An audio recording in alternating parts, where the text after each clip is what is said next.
everybody, and welcome to another episode of Guys on Gaffer. It is our final pre-season episode for the Championship game. Today, we're recording on Sunday early evening, so only 5 days to go till the start of the season. David is still in Canada. He will be back in about a week's time. Abhishek, how are you doing? Yeah, doing all right. Amidst all the injury news that we're getting from the pre-seasons and rain curtailed Ashes series, doing all right.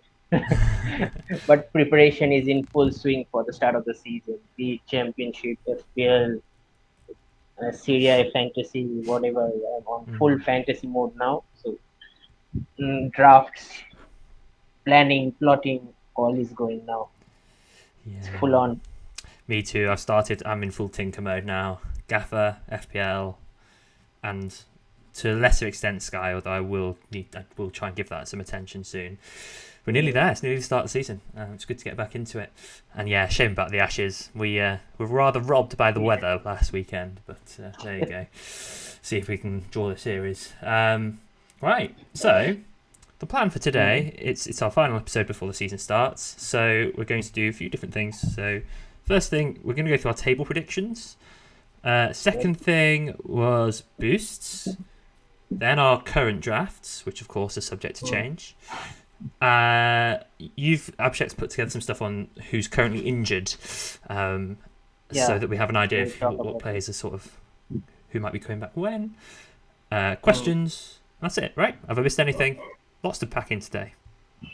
Now the only one is that we have a competition among our hosts between the hosts. So we'll talk about that a bit later after the question. So, yeah, Yes. we basically covered all this. Yes. And the other piece of admin is that Thursday Night Wars is happening. Tom has agreed to run it again, Community Team. EFL Fantasy up for it, so keep an eye out for polls for your Game Week 1 team this week. Yeah. Those of you who don't know who that is, by the way, it's basically a competition between us, EFL Fantasy, and the Community Team, so 3 separate teams, and we score it as every game week, 3 points if you win it, 1 point if you come second, 0 if you come last, and we tot up all the points across the season to see who wins. And we won last year, and yeah, boosts are fair game, so there's no like reductions for boosts, and that's how it works. So it was good fun last year. We enjoyed it. Yeah. I mean, all right. With that out the way, let's do our table predictions. I'm going to check yours up first. So I think the way we're going to do this, as we're all on different screens, I think we're just going to talk about the key highlights here. So let's start with the bottom 3, shall we? You've put QPR, Sheffield Wednesday, and Rotherham to go down. What's your rationale with that? I think that's a fairly reasonable prediction, but what's your thinking? Yeah, Sheffield Wednesday, for the 4 pre-season games that they have played, they haven't looked like belonging in the championship as of yet.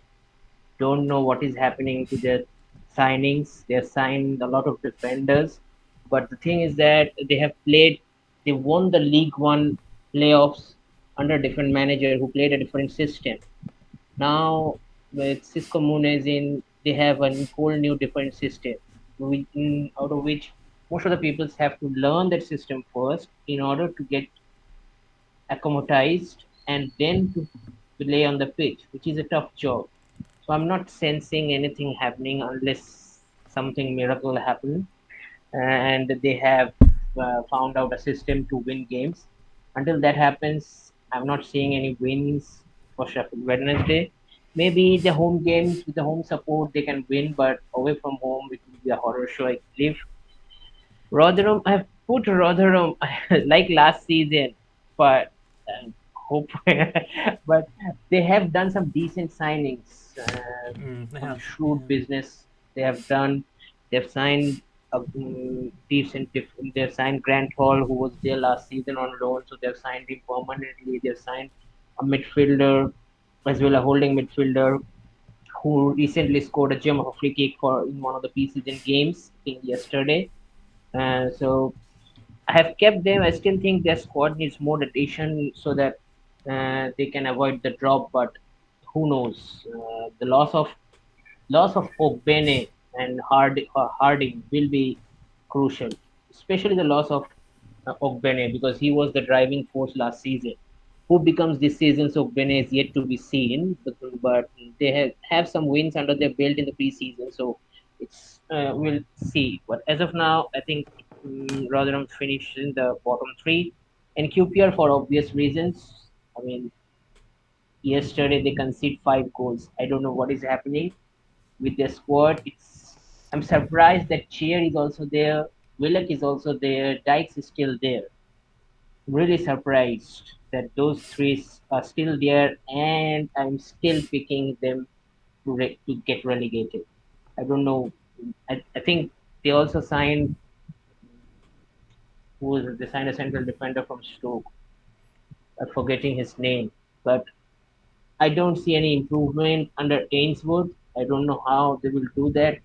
Uh, if they Ika somehow save the relegation drop, then it will be largely due to the three's performance, due to those three performance players. And who knows? They We have still 1 month left in the summer transfer window. We have 1 month of the winter transfer window. We never know how our situation will change. Whether they will stay there until the end of the season to complete the season, I don't know. So it's really too many uncertainties there. But one thing is that he's a great man manager. Ainsworth is a great man manager, what we have heard from all the QPR fans and on the Twitter community. So hopefully that does something and helps them to avoid the drop. But according to me, these three teams, as of now, they're getting relegated. Cool. I'll come on to mine and David's in a bit, but let's keep going through this table. So I'm just going to pick out basically the most notable things as we go through. But for the benefit of the audio listeners, we've got Huddersfield in 21st, Bristol City in 20th, Hull in 19th, Stoke in 18th. Let's talk about Plymouth then. So you've put them in 17th and surviving quite comfortably there, really. Yeah. Why are you feeling optimistic about Plymouth's chances this season? Just because the amount of players that are returning to the championship side. I mean, they won the league title with the players, and they basically have brought all the band together. So the manager knows these players. The manager wanted these players, and to do. They want to play for this club. The signings that they have made, they all what their press conference when they were signing all said that yeah, we wanted to come back.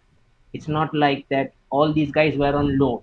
There was no hard feelings between them. They easily could have not returned, but they have come. They have returned to their squad, and whatever there are a bunch of tight knit group.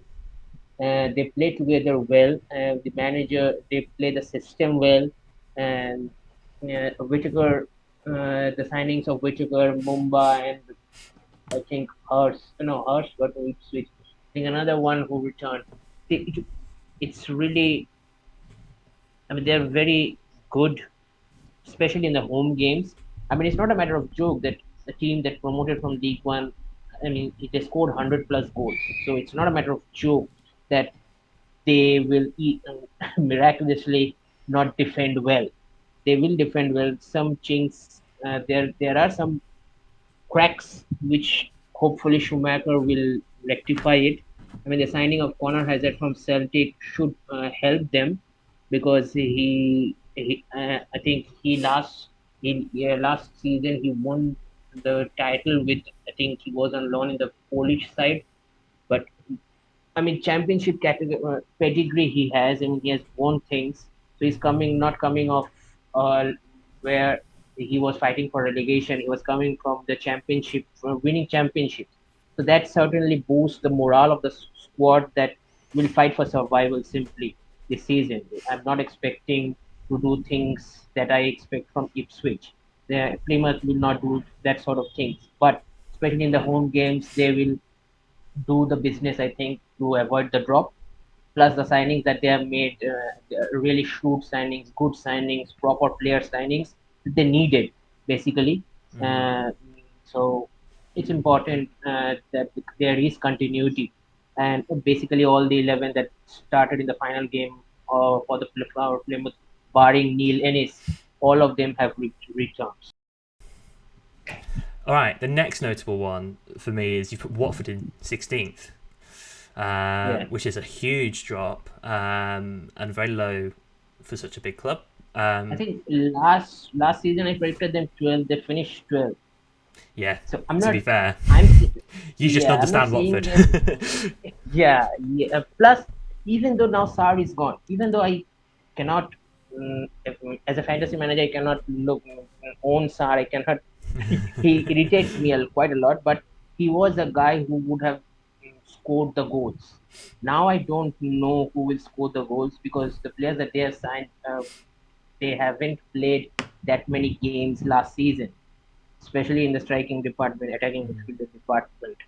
So Sar is a big loss. I don't know. They haven't signed anyone since then. Jake Livermore will not be what he will do. He will just sit in the midfield. The signing of Jamal Lewis, That's all right. It's all right signing. although yeah, it's all right, but he was on the bench for Newcastle, so okay, he was not having that many games as of yeah. Oh, the only thing I can't believe that Lauza is making all those graft It's not for me. Gaffer draft games. Yeah, I mean, what's the point? He's on But set pieces, so yeah, he's got that going for yeah, him. yeah, but he's not a talisman like Swift was at Reading, Wallace was at Millwall. He will not do he will not tear trees with his No. performances. So yeah, if Ings was starting, then I would have understood that yeah, picking up Ings, but clearly Ings is a squad player. So yeah, at 16 is too high for them. I think I wouldn't have. I wouldn't have. I mean, there are teams that are bad than them. That's why I put all those things. Hell, I put Stoke at 18, uh, and they Yeah. have signed better players than Watford have signed. It's the perils of But the transfer window still being open, isn't it? yeah, You just don't know what's going to happen, and that can change things a yeah, lot. Yeah. Okay. So then you've got Cardiff 15th, Swansea 14th, Norwich 13th. That's pretty low. yeah. It's the jury is out. I'm yet to be seen substantial performances from that Norwich squad to say that they finish a top 10 position. They deserve a top 10 position. Because last season I gave them that top 10 position and they had Pookie. Still, they didn't do anything. I, although Barnes, the signing of Barnes, signing of Fusnot, return of Gabriel Sara, form of Sargent is decent enough to say that they might push for a playoff spot because I'm seeing a lot of people saying that they might push, but I still doesn't seen them do well. I mean, they haven't still replaced that firepower of Buendia, Pookie that was there, who was scoring bunch of the goals 2 seasons back. So it's yet to be seen. Let's Yeah. hope for the best, Yeah. A but similar I team don't to think last it. season, isn't it? Just with Uh, Barnes instead of Pookie. Obviously signed Jack yeah, Stacey as well, and that new guy whose name you said and I can't do remember how to not pronounce it. do not start about Stacy. Yeah. Just do not start. Do not. All right. The next big one. So you got Blackburn in 12th, and then Leeds in 11th is very low.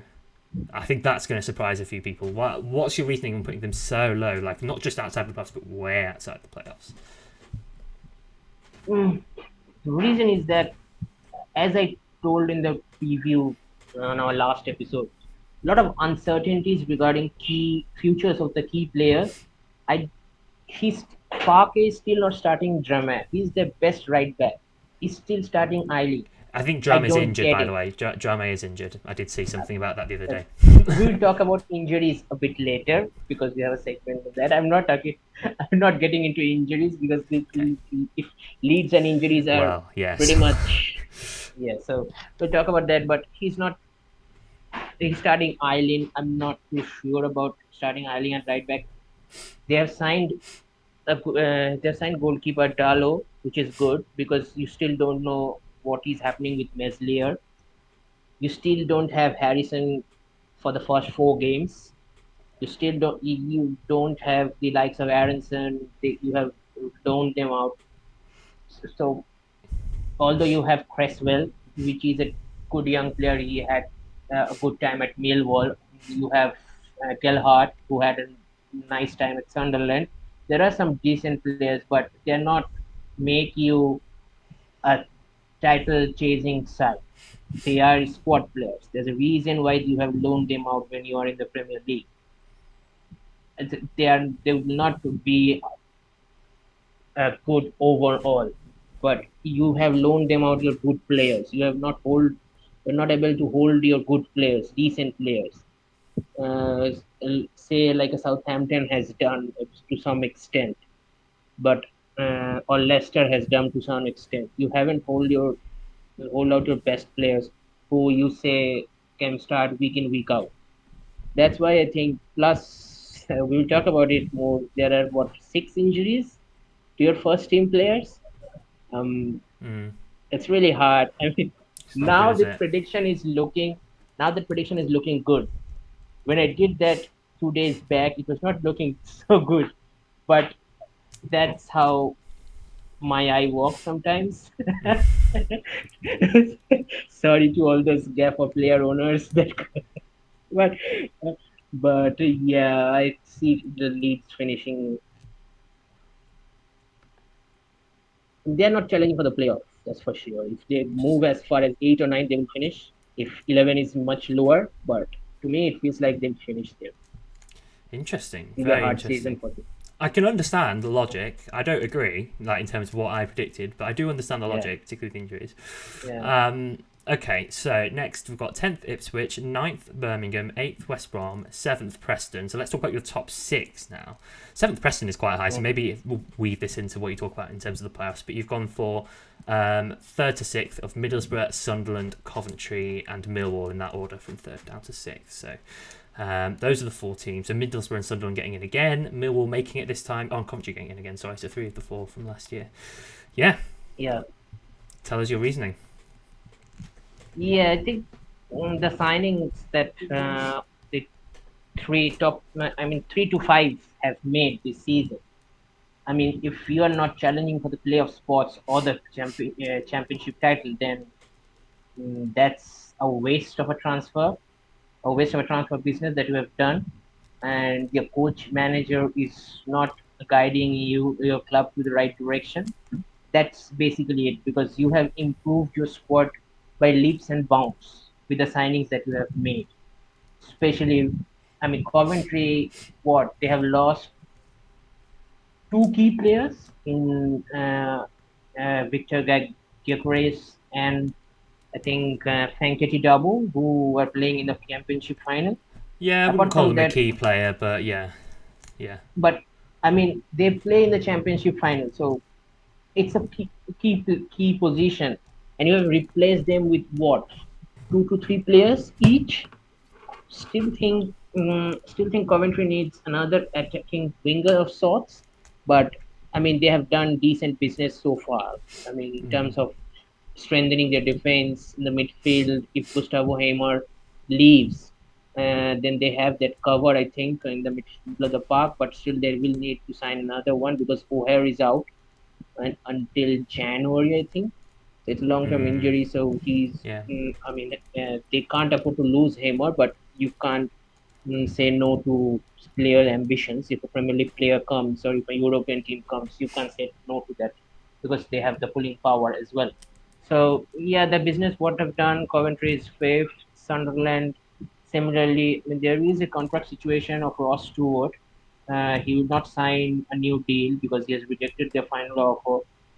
If Ross Stewart moves, I mean, Mobro has said yesterday they're looking to sign more strikers because their new striker that they signed yesterday or day before yesterday had got injured in the first training session. So they need a new they need some forward answer. And if Ross Stewart leaves, I mean, Southampton and somebody else, Southampton is linked with him, so you never know. They need a couple of strikers in there as well. Hemir will start the season, so that's a nice budget option to start the season with the fixture that Sunderland have, especially at the start of the season. or before the first international break. That 4 games is quite easy to pick, and Emir can be a decent option to score the goals. Apart from Patrick Roberts and Jack Clark, who don't have the money of 8.5 and 9 million to spend. 6 million, Emir can score the goals because he 6 will do the million. Oh, Dingle Live. Hemir. Sorry, yeah. I thought you said Hamer, Emir, and I got very confused. Sorry. Carry on. no, no, Yeah. Emir. So yeah, so I like the chances of Sunderland. Middlesbrough, I mean, Akpom is not injured for game week 1, I think. He will be back. So they basically have those players, and they have signed quite interesting and quite good young players to replace those who were on loan at them. And Middlesbrough is quite a young side. Carrick is doing a good job. The only thing is that if they improve defensively, I think they will be automatic. They will achieve the automatic promotion. But defensively, they are a little bit lacking. I don't know about much about the defense, so that's why they are third. I picked Southampton in second. God, they need to stop selling those players. They're selling players like, um, I mean, They've not they. sold any I mean, many, have they? Really? Not many. Salisu is going. The Yeah. next in line is, I mean, they're selling Suleimana's going slowly, soon. slowly. Yeah. Yeah, Sulemana is, He'll be on as well. Lavia is Yeah. probably will end up with Liverpool. So there's three first team players gone. Yeah. True. Then you have Livramento, the situation of Tella. You don't know about Adams. So, I mean, they need to stop selling these star players, especially over the next past month or till the international break comes, whichever Yeah. is earlier. They need to stop that. Otherwise, they will lose all those key players and they will lose the momentum as well. I mean, Russell Martin has said clearly said that, yeah, we are not going to be properly ready. I mean, you have those players, the caliber of the players are there to be ready time in week out, but whatever he's saying, I don't know. And the champion with Leicester City, and there's no doubt about it because the caliber of players that they have. Still, they need some players to replace the players that have left, as likes of Madison and Barnes have still not yet replaced. But they have the quality, and Castagna is probably going as well. But they have enough players to get them to make them champions of championship once again. And I am and Maresca is a decent enough coach, although he didn't have much of a good time around when he was the manager of Parma, but under Pep, he should have improved quite a bit, and that philosophy should come. We will be able to see the philosophy in Leicester this season's championship. Yeah, Nice. that's mine. Yeah, and we will score them as we did last season. Abhishek Mm. was far closer to reality than David and I were last year. You did quite well actually. You nailed some picks like Watford 12th, for example. So it'll be interesting to see how this comes out. Certainly some bold ones in there, but a couple of your bold ones last time really came off. So yeah, we shall see. Okay, my table looks like this. Yep. So I have gone for bottom three of Plymouth 24th, Rotherham 23rd, and Huddersfield 22nd. Now, my reasoning for that, Plymouth last, it's obviously very different to Abhishek's prediction. I can't say I've watched much of Plymouth. I don't really watch League One that much, only very occasionally. But looking at some of their stats last season, Ipswich seemed to do slightly better overall, even though they weren't champions. And in terms of their recruitment, obviously, yeah, Whittaker and Mumba coming back is a big plus point for them. But in terms of the quality, I'm not convinced they will have enough to stay up. But I'm happy to be proven wrong if it is because of my inferior knowledge of them and how they play. So I could be wrong, very wrong on that. We'll see. Rotherham 23rd. Obviously, they did a really good job to stay up last season, considering the budget they've got and the squad that they have. And they have made a couple of smart signings like Cafu from Forest. But I think it's just going to be a very competitive league this year. There's lots of good teams there. And maybe they just won't quite have it in them this time around. They're always, every year they stay in the Championship, they're overperforming anyway on their budget and the squad that they have. Maybe if they can stay up a couple more seasons, they'll really establish themselves and make progress. But I'm going for a bit of second season syndrome for them and going straight Mm. back down to League One again. And they'll probably continue the yo-yoing that they've been doing with the last few seasons. Yeah, I do think it'll be quite close to actually generally relegation this year. I don't think Plymouth and Rotherham will be massively cut adrift off the rest. I think it could be quite tight this year. I've then got Huddersfield in 22nd. It's tricky 22nd because obviously QPR is everyone's kind of pick to go down at the moment with how threadbare their squad is. And maybe I've been a bit generous, want to go a little bit different, saying they'll survive, and I've put them in 21st. I mean, they do have still some very good quality players in their team, like Sharon Willock and Dykes. But obviously injuries can really ruin them quite quickly. So I have hopefully given them a little bit of hope and put them in 21st and Huddersfield in 22nd. I just look at their squad and I don't really like it when I look at Huddersfield. Neil Warnock did a great job of keeping them up last year. They went on a great run. But really, outside of that, they really struggled for goals a lot of the time last season. And I just struggle to see where they're going to get many this year. I mean, Josh Gromer might kind of improve this year and do a bit better than he did last year, for example. But I just look at their squad and I'm really not convinced. And what the Neil Warnock factor that kept them up last year. I wouldn't be surprised if Warnock gets sacked at some point this year when they go on a bad run. Then I'll have to recruit well from a manager standpoint. So I'm going to say them to go down, but that is one that could blow up in my face, I do feel. Sorry, Huddersfield fans, though. Let's moving up the table. I've got QPR 21st, Cardiff in 20th, which is quite low.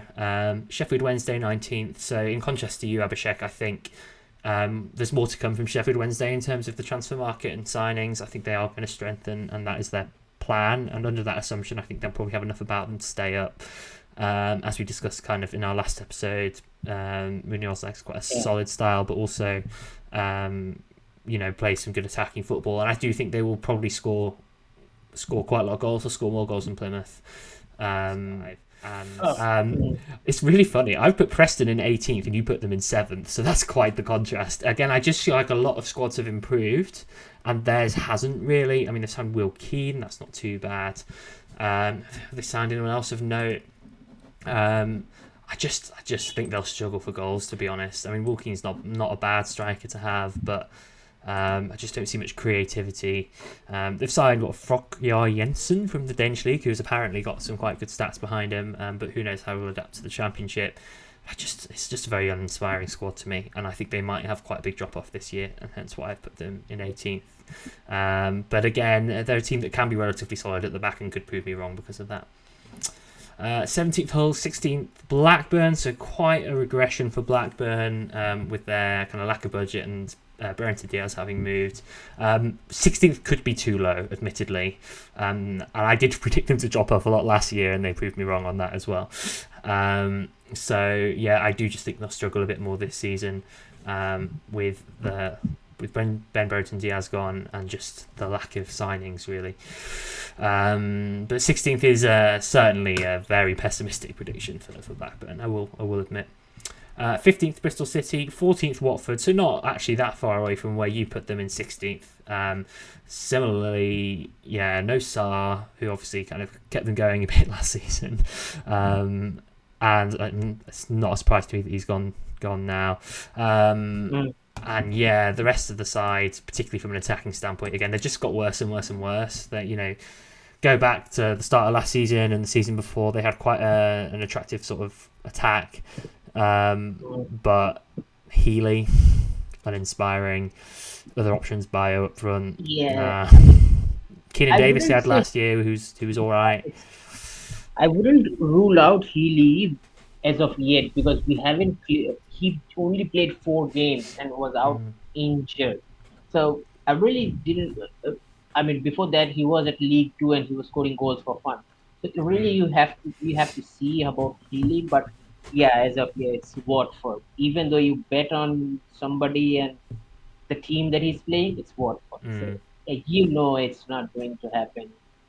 I mean, they'll be solid. I think they'll be all right at the back. Their defense isn't bad at all. But I look at their attack and I just think they're going to struggle for goals.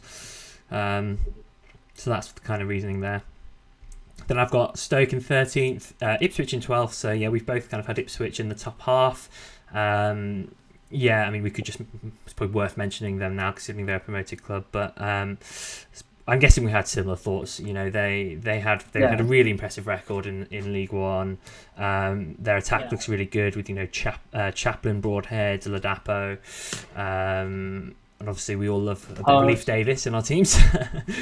Leif Davis, Hurst, and they are really good. I mean, they are a good championship side.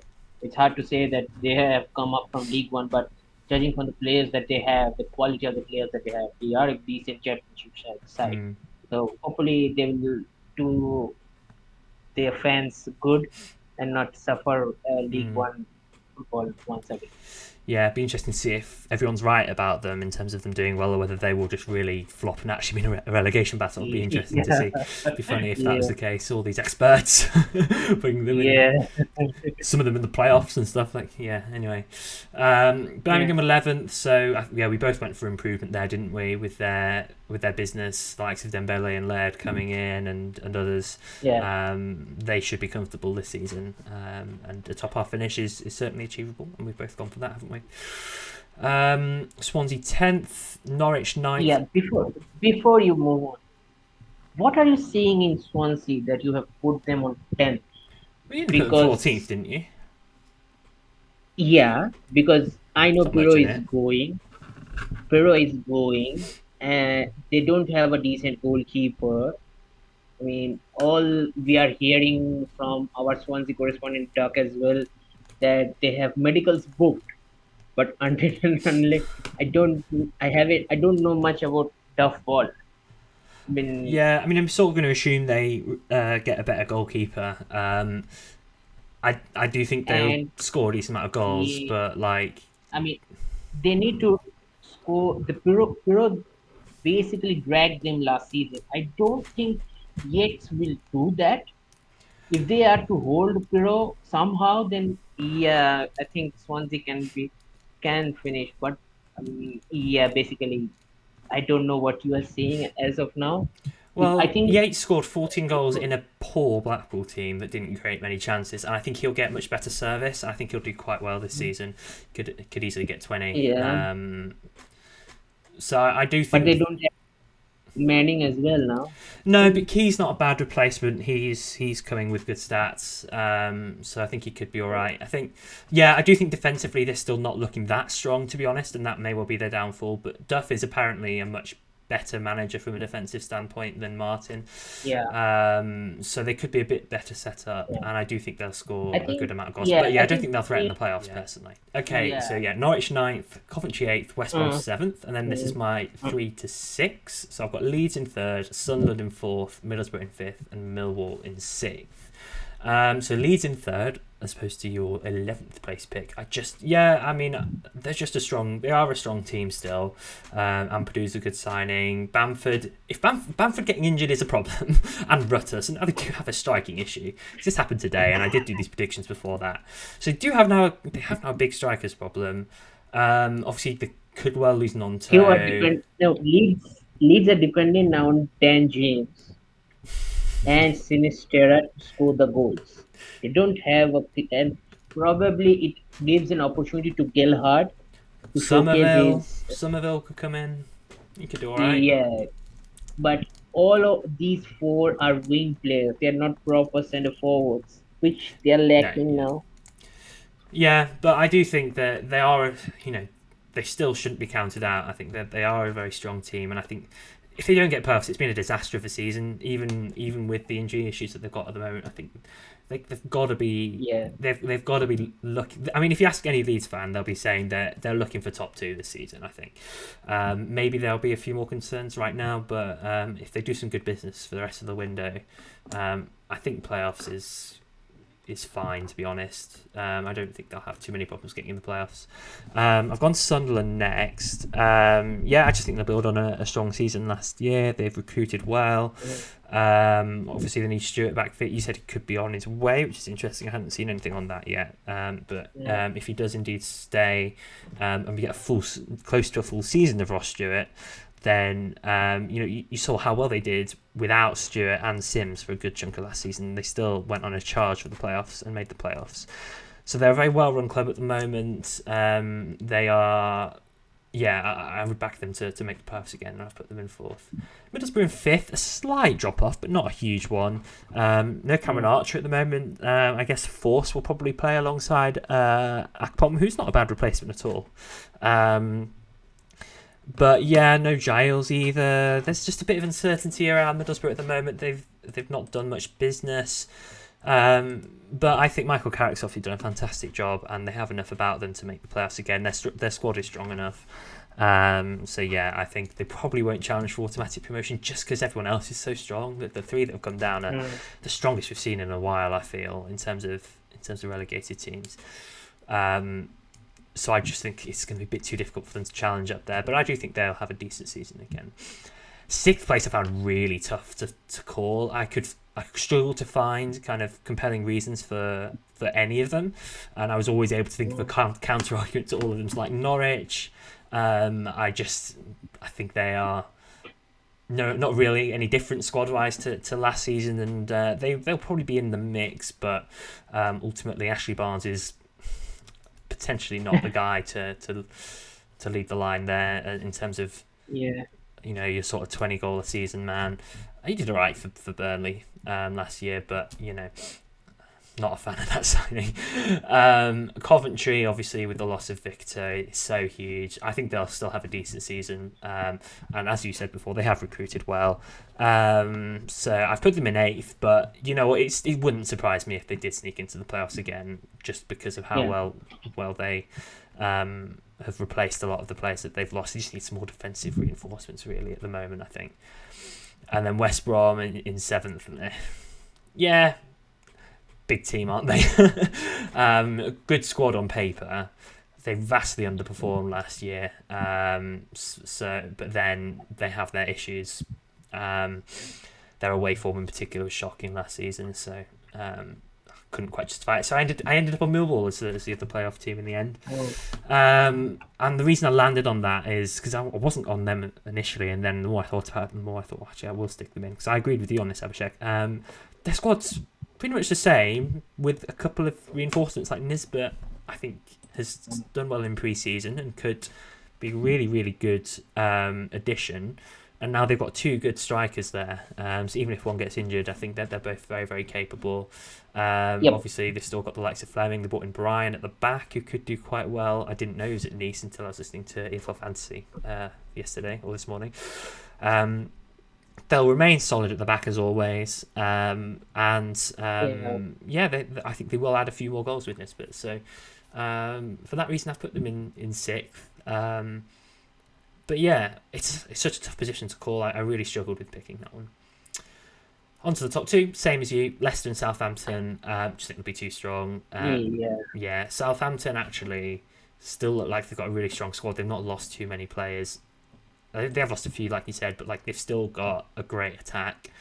Whether Adams will stay, I don't know, but Adams and Armstrong at the moment is very strong Championship strike partnership. Ward-Prowse is still there. I doubt he will be at the end. Teller, I'm not sure. He could be there. I don't know. And then they still got the likes of Alcaraz and Gineppo and Leicester. I've put at the top. I don't feel the need to explain this too much. I still think even with their outgoings, they're still very strong. They could maybe... obviously Vardy will probably do all right at Championship level. Even though he's knocking on a bit and probably isn't Premier League level anymore. Yeah, they have Daka as well. They have Bright. So they have quality players, and those defensive players, those wing backs, they have decent amount of players. Dewsbury Hall will fit into Madison's shoes nicely, and defensively looking all right, actually. Cody's a good signing. They've still got Fias and Suter. Christensen, they've got lots of depth in defence, both centrally and in terms of wing backs as well. So, Castagna, I don't know if he's going to stay, as you said, but Castagna and Pereira, they're Premier League level, both of them, aren't they? So what are they doing in the Championship? I do think they will win the Championship and go up. So that's mine. David's, we won't spend too long because he's not here to defend his his picks. His choices. He's So I chosen. think Go on. I think you do 24-13. I do 12-1. Yeah, right. Sure. Yeah. Um, Okay. so he's got a different bottom three, but he's got two in common with me, and got two in Mm. common with Abhishek. So he said QPR 22nd, Rotherham 23rd, Plymouth 24th. So he has said Sheffield Wednesday to stay up like me, but he has said QPR to go Mm. down like Abhishek. Yeah. Yeah, that's what he's chosen. He's put Sheffield Wednesday 21st, Cardiff 20th, Huddersfield 19th, Hull 18th, Bristol City 17th, Blackburn 16th, Preston 15th, West Brom 14th. That's interesting. That's quite low. And Birmingham 13th. I mean, the surprise that of David's table prediction comes in this half, especially the Yeah. top half, because there are a lot of surprises. I mean, the 12th at 12th there is Millwall. He put Millwall. 11th he put Watford. Stoke at 10th. Yeah. Jamie will be Interesting. happy. Jamie of EFL Fantasy very happy because he's expecting a bottom up finish. But you have given him a top 10 finish. Jamie will be happy. Coventry 9th, Ipswich 8th. Out of all the three of us, he has shown much faith Wow. to all those Tractor Boys fans. So go follow David on Twitter at Storm. So Ipswich at 8, Swansea at 7. So that's his 7-12. Now the playoff positions are filled. I mean, I he put forward 1, 2, 3 as Leeds, Leicester, Southampton before the Bamford injury. But after hearing Bamford's injury, he pinged me up and saying that nah, put Leeds third and put Leicester and Southampton at Same 1, 2. as me. So Same top two as you, yes, and I then mean, Leeds as well, like me. yeah. So his of 4-6, 4-5-6 was Norwich, Middlesbrough, and Sunderland. Middlesbrough and Sunderland was for obvious reasons, but he has put Norwich. Mm, So he has shown faith yeah. in Norwich again, like last season. So let's hope that Norwich does do well to showcase the faith that David has shown on them. So Norwich at fourth and Leeds at third. So like you, he has also picked Leeds to be a playoff contender this season as well. And Southampton, Leicester are his top two as well. Cool. Yeah, much like us, Leicester and South, we all feel the three of us. We all feel that Leicester and Southampton will be automatic promotion. But Yes. you, two of you feel Leeds will be playoff contender, which I don't feel at all. Mm. Well, I can't wait to revisit this at the end of the season and see how wrong we all were when Yes. Ipswich win the league and Bristol City come second and Southampton go down. The scenes that would be. Sorry, yeah, we have a lot of friends at Southampton. They will not be happy at all. Right. Okay, so that's Yeah. our table predictions. Right, next we are going to talk about boosts at length now, and there's a lot to get into with boosts. So before we come on to which weeks to play which ones, we need to have some general thoughts about strategies. So, I mean, some of you have probably seen me talk about boosts before. I have a very kind of set way I think about it and how I approach strategy in terms of choosing which ones to play. Whether I pick the right weeks to then play them in is another question entirely. But in terms of working out which ones to play, the first thing I do is I think about how many extra fixtures I am gaining from that boost. And if we look at the 6 that we've got, let me get them up 1 second. We've got 4 boosts where we can actually measure that amount of kind of fixture gain. If you're, if you're counting your captain as 2 games rather than 1. Like on live FPL, if you see on live FPL, it says you've got 12 players because it's including captaincy. I'm kind of thinking fixture gain caused by the boost. So Of the 4 that have that is triple triple, home advantage, midfield dynamos, and park the bus. The one that has the most assigned to it is triple triple of 4.5 extra fixtures. Then it's home advantage of 4 extra fixtures. And then park the bus and midfield dynamos have an extra 3.5 fixtures. So just to clear up any confusion for those of you who haven't heard me talk about this before, you might think, oh, but it's an extra 5 fixtures for part of the bus because it's 5 defenders times 2. But you need to factor in the fact that you've got your captain and your vice captain that you're essentially knocking off. That's the first thing. And then you've got to work out how do you slot Goalfest into that, and how do you slot Overhaul into that, and also what other attributes about these boosts mean kind of affect your decisions. So let's talk about home advantage.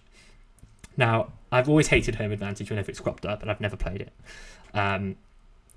And it is obviously because the fixture gain is quite low. It's 4, but it's so much more difficult to prepare for versus triple where you literally just need 3 of the top picks, which you probably have in your team anyway. So home advantage for me is an absolute no unless you play it in game week 1 when you can set up for it entirely. Now, you might be interested to know, and Abhishek knows this already, that I had been very, very strongly considering home advantage game week 1 for a while. The reasons for home advantage game. There's a big but coming, but yeah, reasons. First of all, let's go reasons. Yeah. And let me just say, I think there was a question about home advantage game week 1. I will acknowledge you later. We will acknowledge you later, but we're answering your question now because I can't remember exactly who asked it. It might be an FPL Remain, but I can't quite remember. Yeah. So the case for home advantage game week 1 was kind of as follows. What was it? I had 2 really good reasons, and I even wrote them in a message. Let me remind myself. Obviously the big risk of game week 1 is your minutes and such, and knowing who's going to play, and therefore away days game week 1 I didn't go for last season for that reason. It was too risky. But home advantage is the variance is a lot lower because it's only half the amount of points for every player that you gain, because it's times 1.5 for your full 11 of home players. So it can't go too wrong in my mind, split across the team, as long as you get at least 9 or 10 starters. And midfield dynamos and part of the bus are 2 boosts which require a bit of potentially structure change depending on how you're set up. So maybe one of them will be really easy, like part of the bus, because you might have 4 big defenders and you just need a 5th. But otherwise, midfield dynamos might take quite a bit of moving to if you've got 2 cheapies. So you've got a boost that is better in terms of multiplier than part of the bus and midfield dynamos, and you've got the ability to pick a full 11 of home players in game week 1, and you're removing that issue later on of having to restructure your team for midfield dynamos. So that's the case for game week 1, because I don't think it's as risky as away days would have been. But I've changed my mind. I don't want to do it anymore. And one of the reasons was I realised because it's times 1.5, you round down on your points.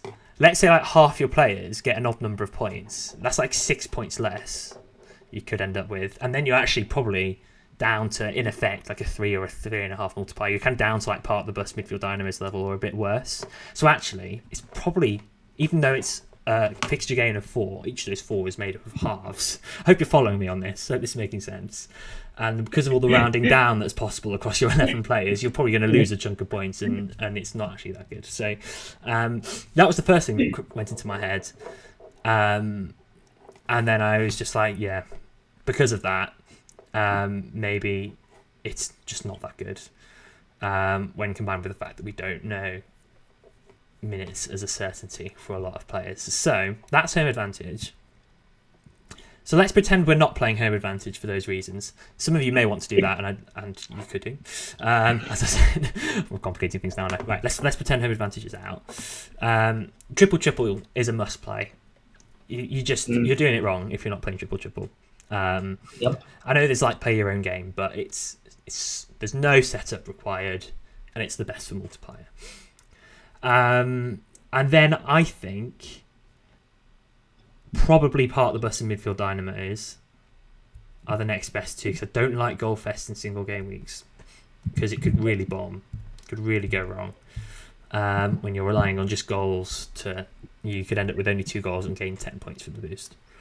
The advantage of Goal Fest, though, over Partibus Midfield Dynamos is you can captain a striker still.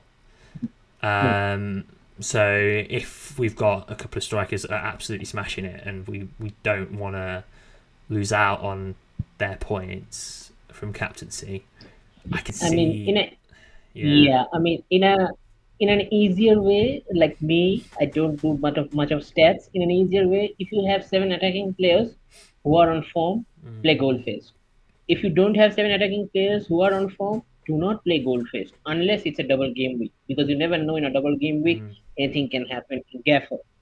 But unless it's a double game week, don't play Goal Fest on a single game week if you don't have 7 decent attacking options. Yeah, agreed. Yeah. So the way I stand right now is triple, part the bus, because I think big-ish at the back is sort of quite popular, and I'm happy to have some quite big defenders. And then one of Goal Fest or Midfield Dynamos, depending on those two things. Whether enough midfielders are doing well enough and are reliable enough, whether there are real standout strikers for Goal Fest, like Adams or Pirot or Armstrong or Vardy. If not, then I'd be swayed more towards Midfield Dynamos. Yeah, those sorts of things. I hope that's making sense. If I was going to play home advantage game week 1, it would have been home advantage, triple, and part the bus, definitely. And overhaul is obviously one that we try and avoid, but you never know. We might get into a bit of a tricky situation. We may need to play it if your team is a mess. But we've had that conversation many times about overhaul. So yes, hopefully that all made sense. But that's where I'm at. Any thoughts on that? No, I think we all have come to the realization that Park the Bus and Triple are everyone's go-to number 1 and number 2 boosts this set. Whether the third set we use home advantage, we use overhaul, we use midfield dynamos, really depends on one's team, basically, or Goal Fest. Really depends on one's team, players, whatever situation that we are in, because the third boost we're gonna play in what, after game week 10. So by that time we will get a hold of how the league is going, how the players are performing. So that last boost is basically what you can say is that after we have ample data in our hands to play whichever boost that we want, whichever boost that our team requires. But number 1 and number 2 are triple and Park the Bus. These 2 boosts are the highest scoring boosts in a single game week. Even in a single game week, these 2 are the highest scoring boosts, because you only need 1 goal from your 3 captains, 1 each from the 3 captains, to get 3 times the points in triple. I'm right? Yeah. And in the Park the Bus, all your 5 defenders scored twice, so you basically need a half clean sheet and some bonus points or an assist to have a decent chunk of points from your defenders, because it doubles. And if you get 2 half clean sheets, that's just icing on the cake. And a lot of them will get bonus on top. Yeah. So these 2 are the highest scoring boosts in a single game week as well. So nothing much to add. Yeah, one thing just to mention there is obviously the half clean sheets means Part the Bus probably has a slightly higher floor than Midfield Dynamos does in terms of if it goes wrong, which makes it a very attractive option. I've just kind of flicked through the questions to see what there was on boost. So there was FPL Taxi, who said, is playing a boost in game week 1 a massive gamble given the uncertainty around lineups? It's really tempting to build a home advantage team and play the boost to get a brilliant start. So I've answered that, obviously. So hopefully what I said about home advantage there, the pros and cons, are helpful. I certainly was very, very tempted, and I was really strongly considering it. Even a few days ago. It's only last 2 or 3 days where I've kind of gone away from it. So it is a gamble, but less of a gamble than away days was last year, I would say. Yeah, but I think it has lessened his appeal more so due to the injuries that have been happening in the preseason. Yeah, maybe. If the injuries didn't happen to some certain players, especially Leeds, they have Cardiff Yeah, at home. yeah, Most of the guys who are on home advantage or were on home advantage are now backing out because of those injuries to those key players. makes Sinisterra So a worse option. Obviously, you can't pick Bamford yeah, or yeah, Rutter. you can't pick Yeah. Harrison, you can't pick Bamford. Mm, Crema is looking like injured. The only good thing is that Ampadu is still there and yeah. Siniestra. And if until and unless you have a genuine striker playing, you can't expect Siniestra to do bulk of the scoring. Even if Mm, Bamford was there, you can bet on Siniestra as well to putting some assists and goals for Bamford to score. yeah. But Yeah, and FPL Remain asked the same thing. So just checking back at the question. So yeah, that's that one ticked off. And the other one for Boost was just Stoke Gaffer, which game weeks to play, which Boost, which is obviously the next logical step. We decided what Boost we're going to play, but when are we going to play them? So yeah, home advantage is game week 1 or never. So that's that yes. sorted. Triple then. Have had a quick Before look. before you say triple home advantage, I can't say never because game week 10 is another week You, that has nice home fixtures for Birmingham, you're going to spend your transfers planning for for that? Coventry. Yeah, No. yeah, go on. What would you?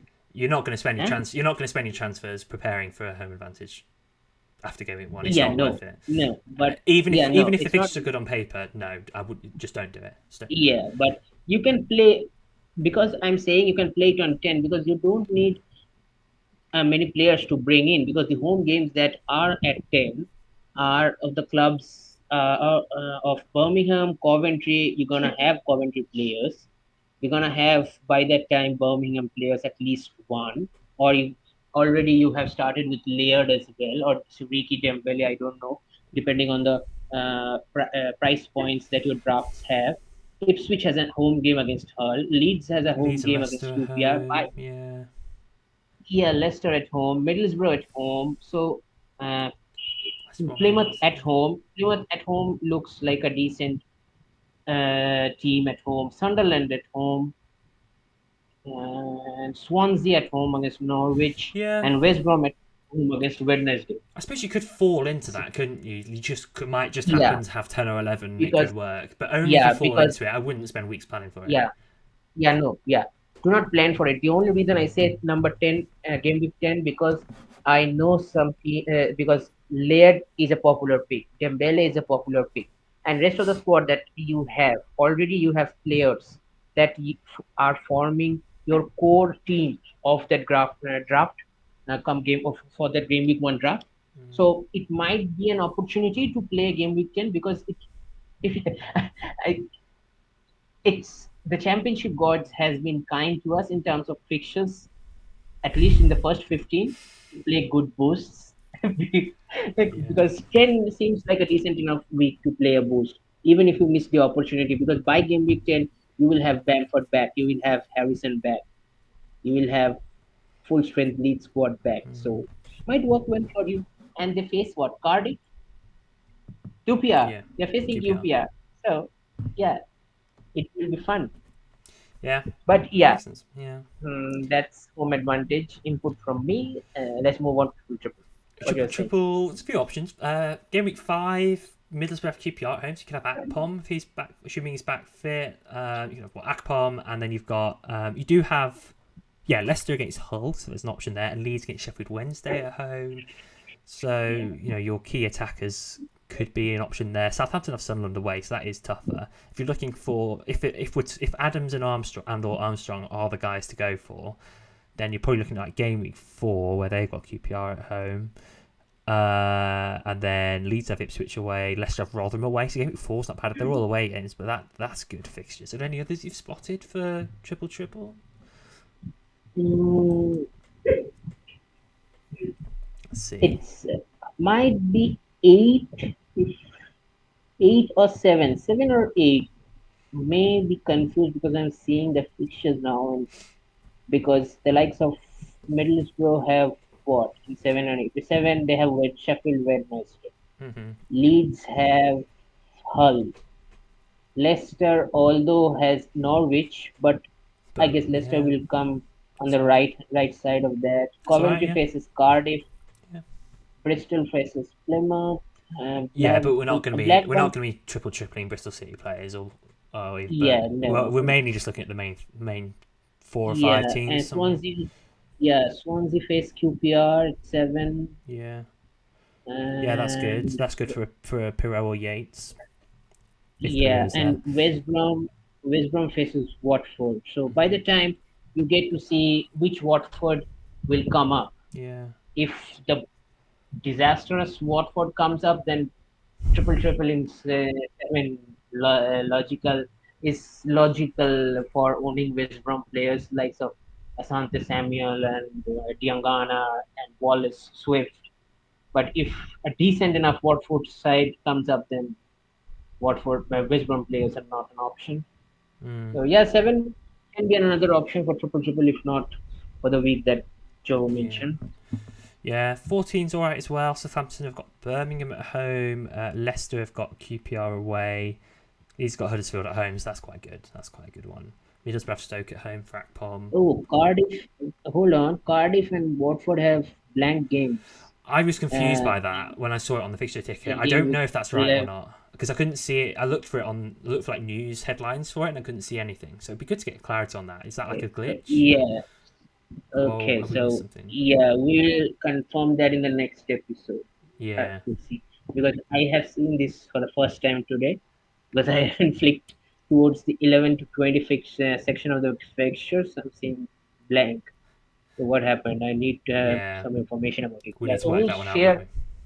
Yeah, we'll share more information when we Mm. get some uh, in this week of Or about that. or So maybe yeah, everyone's just 14. screaming at us saying it was postponed for this reason, and we just been so out of the loop. But I don't remember seeing anything.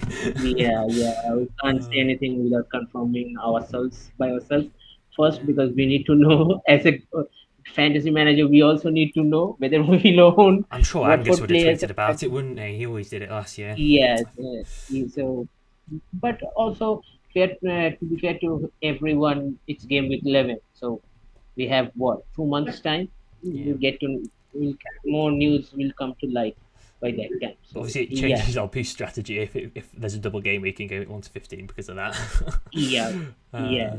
yeah, So yeah, we'll possibly know what will happen. We will yeah, get to know it. You guys will get to know it by the next episode, by the upcoming episode. So yeah, 14 for triple. What's the reason behind it? Leeds play Huddersfield, Leicester play QPR, Southampton play Birmingham at home, Middlesbrough play Mm, Stoke at home. Who does Swansea mm, have? Blackburn away. Not great, but mm. probably wouldn't be going for a Pirro or something there. Um, Yeah.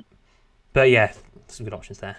There's lots of good options for triple. I think I'd probably Mm. plan part of the bus first and then see Okay. which other weeks for triple. I mean, 14's good for the part. I mean, I've got 3 weeks written down for part of the bus, and one of them is Okay. So 14.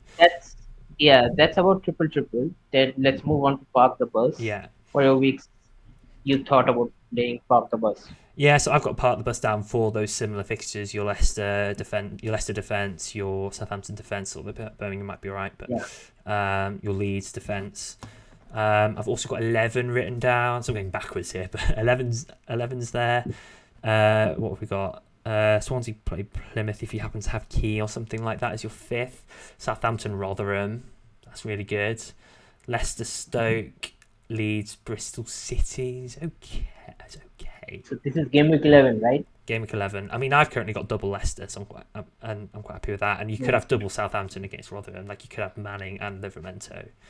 I think the double ups are slightly underrated, as I'll maybe mention a bit later, because lots of people are just going for one on every team. And the other game week I had was game week 5 that I had written down. I don't know if I've missed any. I'm sure there might be a couple that I've missed that are good as well. But this in Game Week 5, there's Leeds, Sheffield Wednesday, Leicester, Hull, Middlesbrough, QPR. I've already talked about this Game Week for triple anyway. So yeah, it's not so good for Yeah, I Southampton think though. You probably wouldn't want to park the bus on Southampton defenders because they've got Sunderland away in that no. week. If you are on these, I think 8 can also be a decent option for Park the Bus because Birmingham plays QPR, and the likes of Laird, Buchanan can be decent options. Leeds Watford's all right that Then week because what we've said Watford are yeah, rubbish. Coventry, Coventry plays Huddersfield, so the new Yeah. defensive signings that Coventry have made can be an option as well. And I think Leicester play Bristol, Tough game for so Southampton everyone, again, but yeah, and I think then Preston play Rotherham. That's because Preston yeah. has a good defensive. Stoke play Hull, Sunderland play Cardiff, Swansea play Wednesday, and West Brom play Millwall. Leeds play Watford. Yeah, it can be another option for Park the Bus if you have the likes of Leicester players, Birmingham players by that time. Yeah.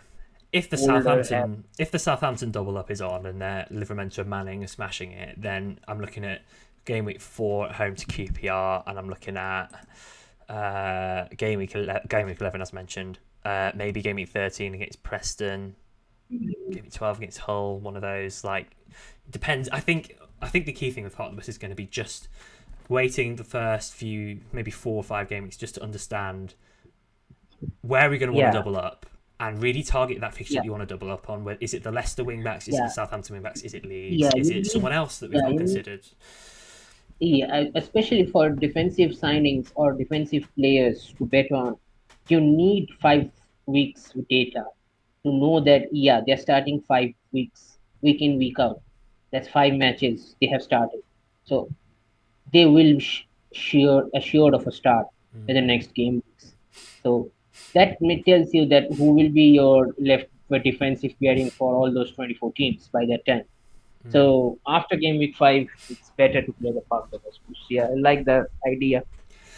And then the thing is Better. with like your midfield dynamos and your goal fest is a lot of them are the similar weeks that we've talked about because of they're just good fixtures for the top teams, right?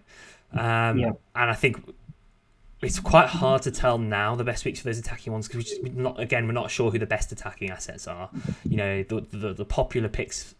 Some of the popular picks might not actually be that good. One of the promoted yeah, teams might do badly, like Leeds, like you predicted, for example.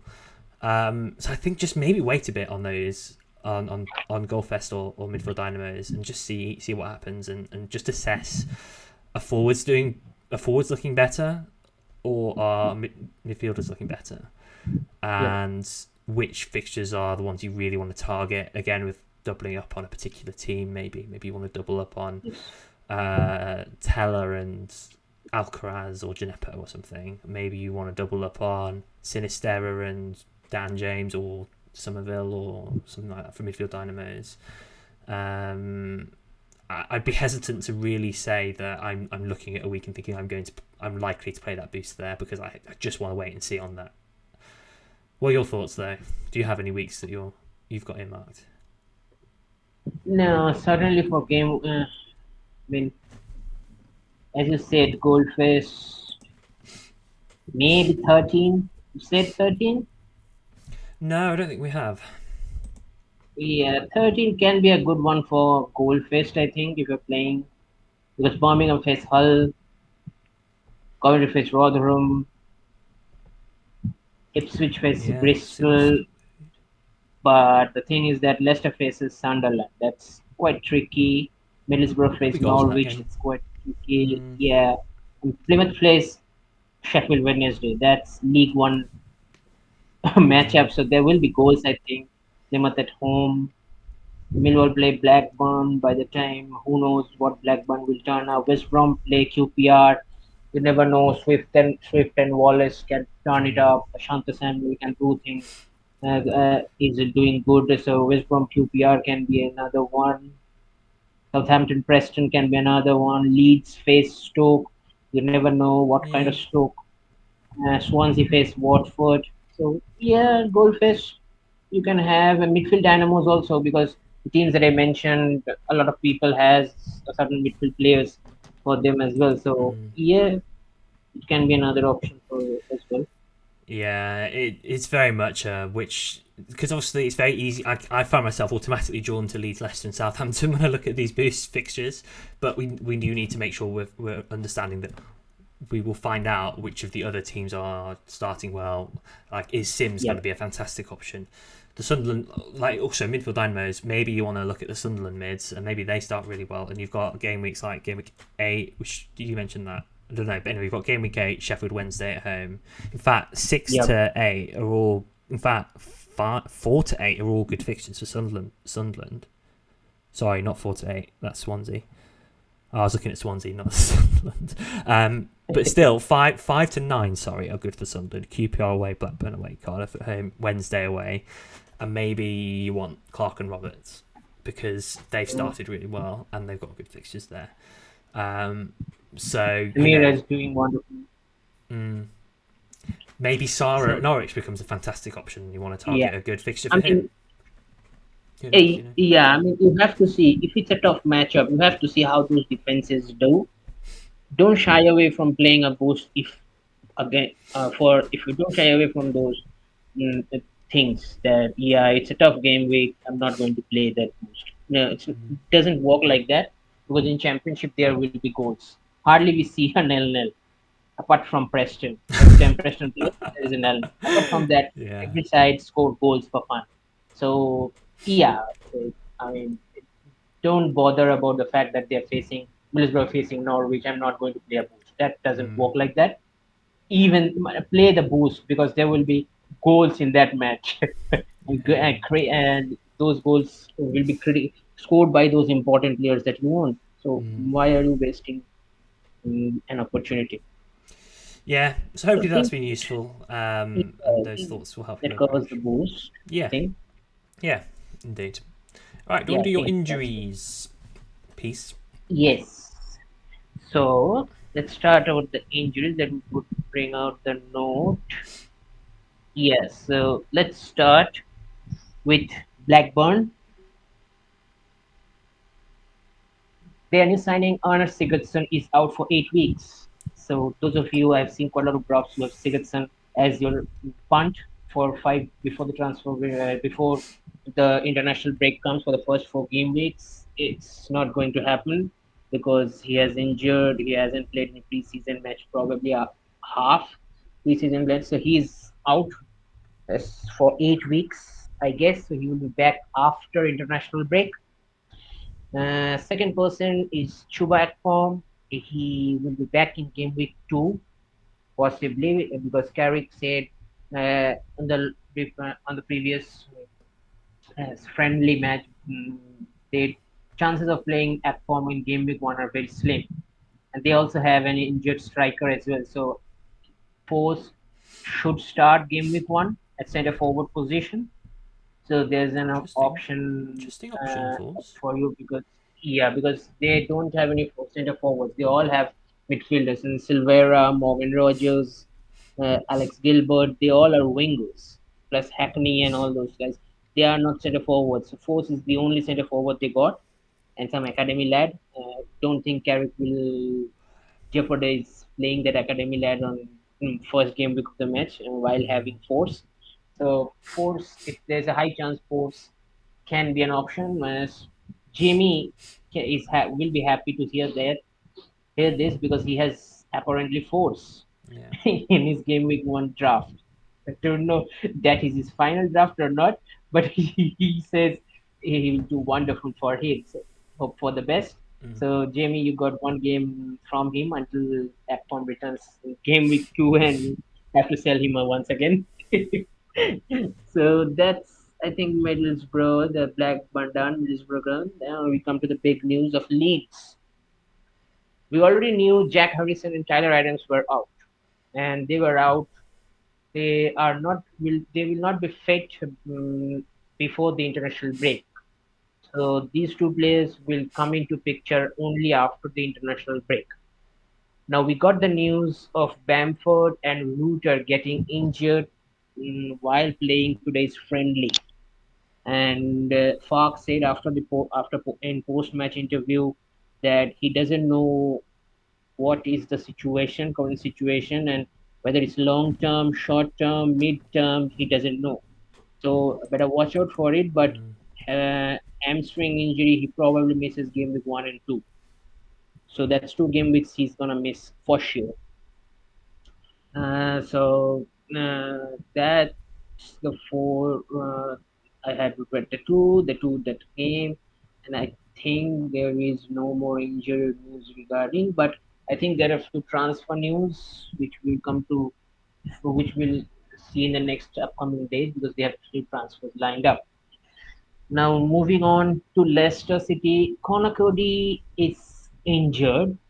I don't know the timeline whether he will be fit or not. You have to see the press conference before game week 1. He may be fit, he may not be fit. That depends on, but it's not a major injury, so he will not be out for. If he misses game week 1, he will certainly come back in game week 2. Vardy is fit, and probably I think he was in today's match day squad or not. I haven't checked it, but he will play in game week 1 probably. Iheanacho missed today's game week. This today's pre-season friendly. This tells that there is a transfer issue. I think whether fingers crossed he goes to Everton or not, we don't know certainly. Please. But if he does drop, then Daka can be another option from game week 1. So a lot of things can happen in these next 5 days. So better watch out the Leicester press conference as well, and Leicester Twitter handles as well, whether Iheanacho goes or not. If Iheanacho doesn't go, then he will surely start in game week 1 alongside Vardy, I guess. Uh, Also, I think Castanian may also leave, if not in game week 1, maybe by game week 2 or 3. So better watch out if these people you have currently in your draft, the likes of Cody and Vardy, Iheanacho, and Castagna. So that's Leicester. Who is the other injury news that I had? Leeds, Leicester, Blackburn. What else? What else? What else? What else? What else? Yeah, that's about it. I think that's about Key it. things. Cool. Yeah, a few things. I've seen a lot of drafts with players like these, so better watch out for it. Especially Leeds. Leeds players better watch out because Joe, you had drama, but drama is currently injured, I Yeah, think. he So you is. have taken him Well, now. he apparently might be back for game week 1, but obviously if he's Yeah, had a so lack of better preseason watch out. minutes, then difficult. All right, so now let's have a look at our current draft so far for the three of us. Lots can happen between now and game week 1. Mine's on the screen first. My draft has evolved quite a lot over the last few days. I kind of started on a 3-4-3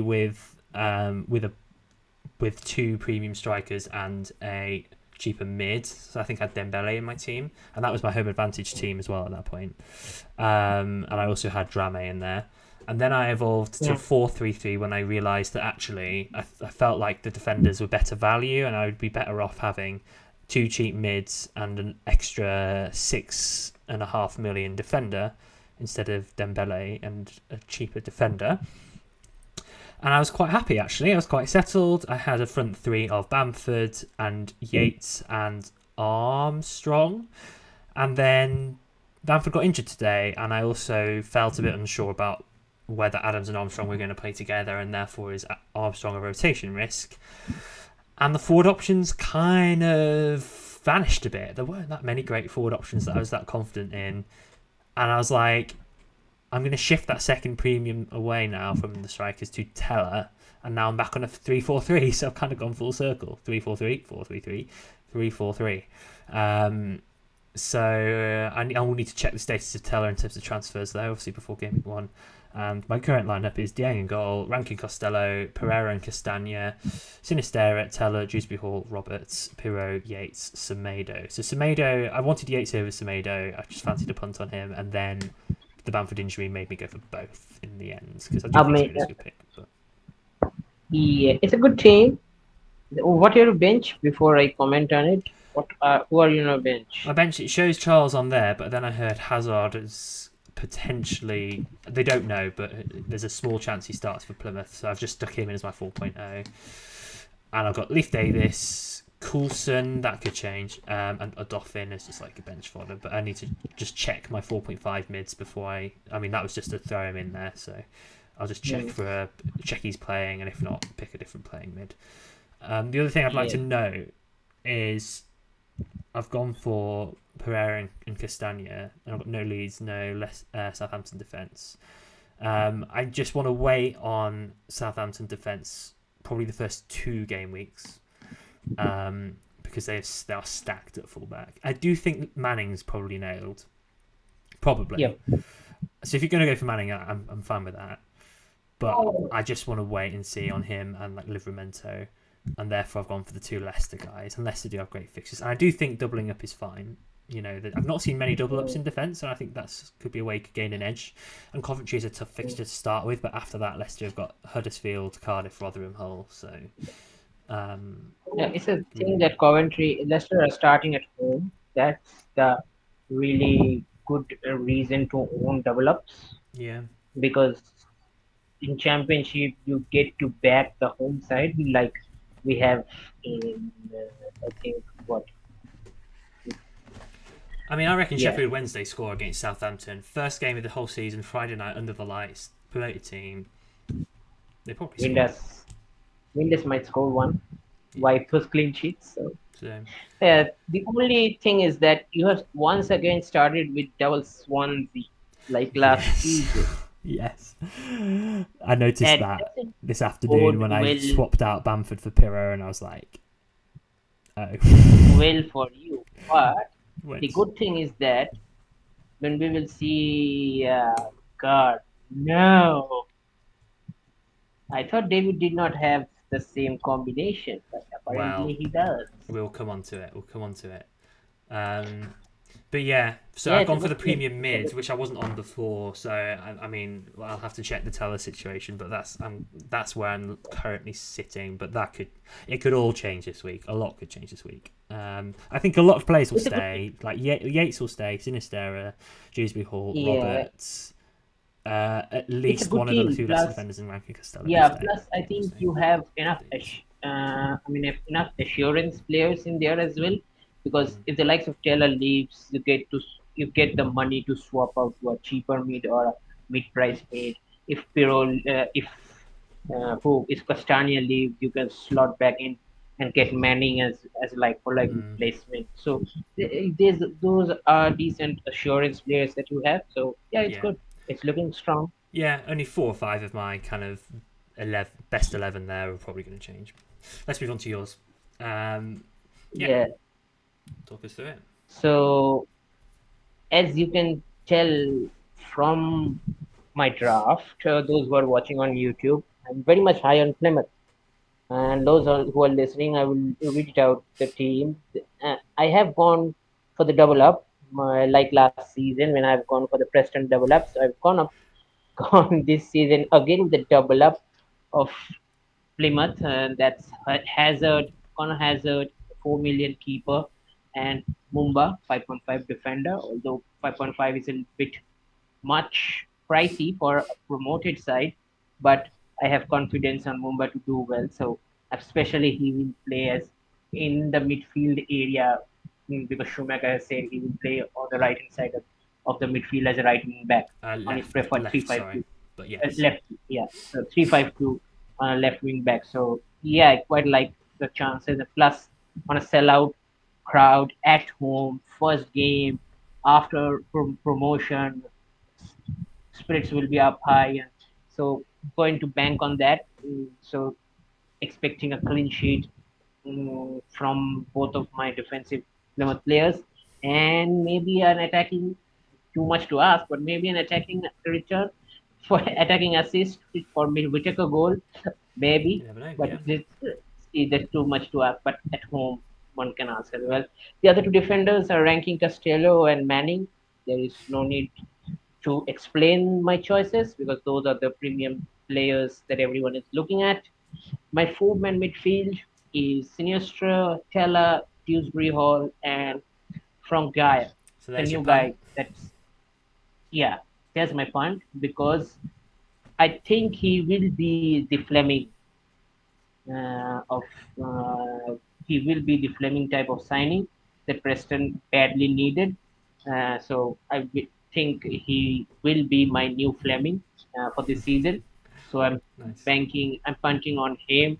Banking on Taylor to stay in game week 1, so that he can be he helpful for Southampton. Dewsbury Hall and Siniestra are the obvious picks, but without Bamford, I don't think Siniestra will do much good for himself either because they really lack a goal scorer. Now, moving on to my three forwards, they are Piro, Sims, and Nisbet.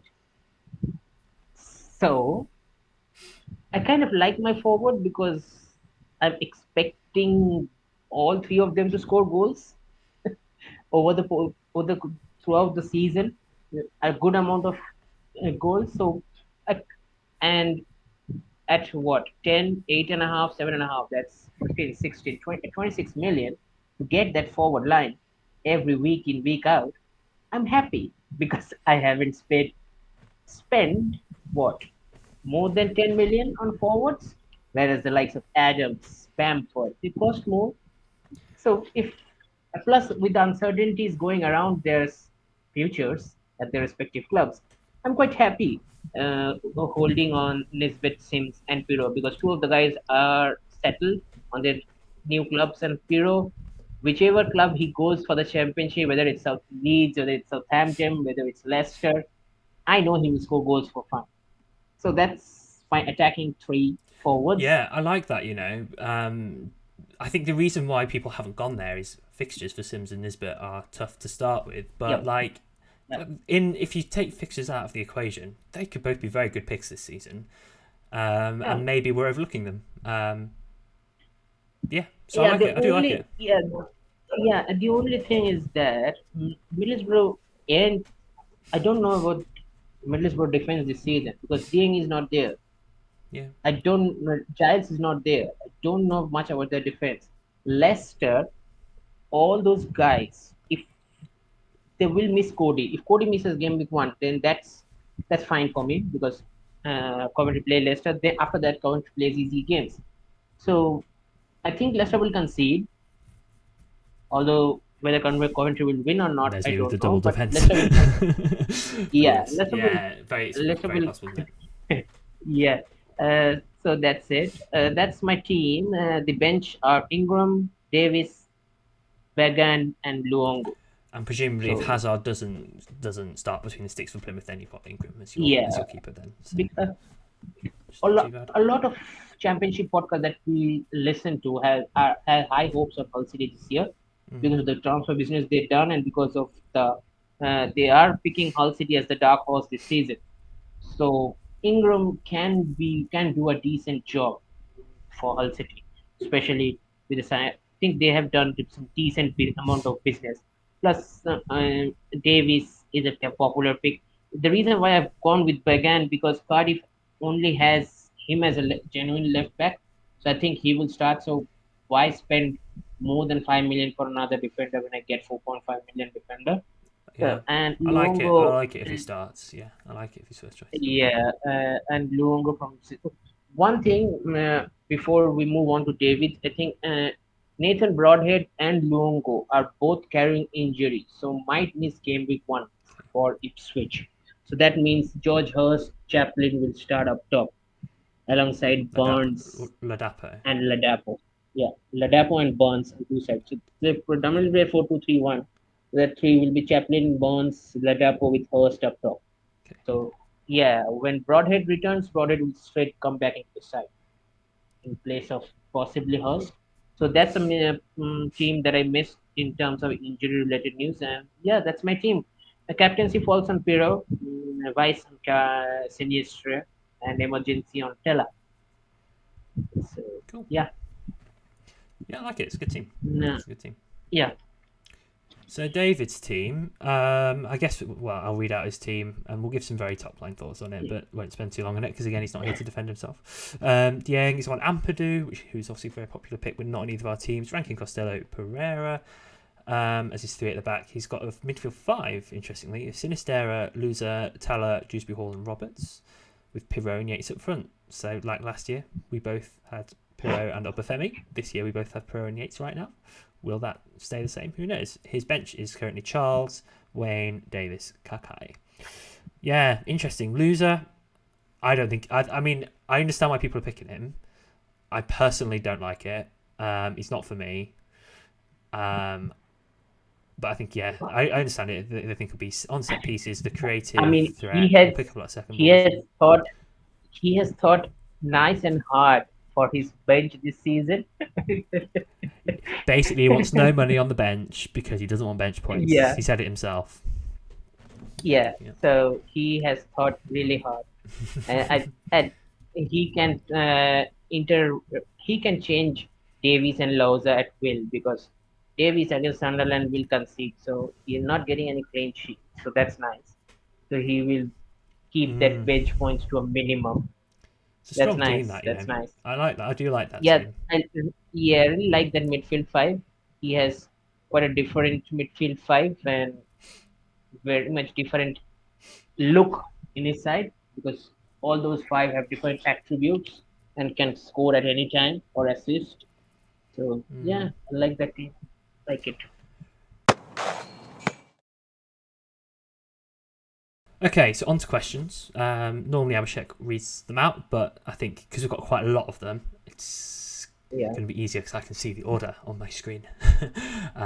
So, first one is from Wilson, FPL Wilson. Best 4.5 mids and defenders. This old topic again. This came up last time, didn't it? Defenders are tricky, aren't they? But I mean, I've got Coulson because there's a possibility that he starts for Middlesbrough. But I mean, do we have any advance on what we said last time? Because if not, we could refer to last Bagan can be another option. 4.5 defender. Coulson can be another option, and generally, apart from that, I don't think there are much 4.5 to invest on this season. Not really. Unless someone comes up over the course of these first few games, then we'll be able to tell. But majority of them are not looking like starting for their respective clubs. The 4.5s that we have. Yeah, you're going down to the start. If you're looking for starting 4.5 defenders, you're looking at the bottom teams, the bad teams. Really. Yeah. So, and there are plenty of starters that you could pick down there. But I don't think we have any great suggestions, do we? Yep, no. Midfielders, similarly, I'm not really sure on 4.5 mids. Basically, 4.5. Nah, doesn't matter. Not much of an. You're never going to start them, are you? Yeah. Also, at 4.5, you're basically going to get defensive midfield players, not attacking midfield players, for their respective clubs. So why bother picking up 4.5 minutes? Did I hear that Rowe might start? I think I might have heard that Rowe might start for Norwich, and he's 4.5. Yeah, Rowe. So maybe Masuongo, that if he gets fit, then he's another 4.5 option. Yeah. He starts for Ipswich. So yeah, there are options, but you're gonna have to look at the bare minimum from it, especially at midfielders, because a lot of players are top heavy. So I wonder if Lewis Warrington, the Everton loanee at Plymouth, will start for Plymouth. He's 4.5. Yeah, I mean, you get to see all these 4.5 defenders and midfielders while the game at least is going on for 2 weeks to 3 weeks. Then you can say that, these are the options. As of now, unlike any last few seasons, there is not many options this time around. Yeah. Sorry we can't be more helpful, but it really is a bit of a wasteland out there in these price points. Let's move on. So the next question is from FPL Class, though. As we get to the close as we get close to the start of the season, can we start to think about risking those players from demoted or relegated teams that we all thought would be sold by now? Thinking players like Iheanacho and Ward-Prowse. My take on this is if they've been seeing pre-season minutes, if they've been having minutes in pre-season, probably could. Just you got to be careful because you have too many of them. Then you don't want to have to book in three. You don't have to do 3 transfers in a couple of weeks or something because they've all gone. So I think you could maybe risk it on 1 or 2, but so like Ward-Prowse, I could understand going for. Not sure about Iheanacho personally. Yeah, what do you think? Have a check. Yeah, I my personal feeling is that I don't play risk business, No, especially in fantasy games. particularly in game week Yeah, 1. I mean, particularly, yeah, I tend to have a decent start, and if there is uncertainties, I tend to avoid until and unless the transfer window gets shut.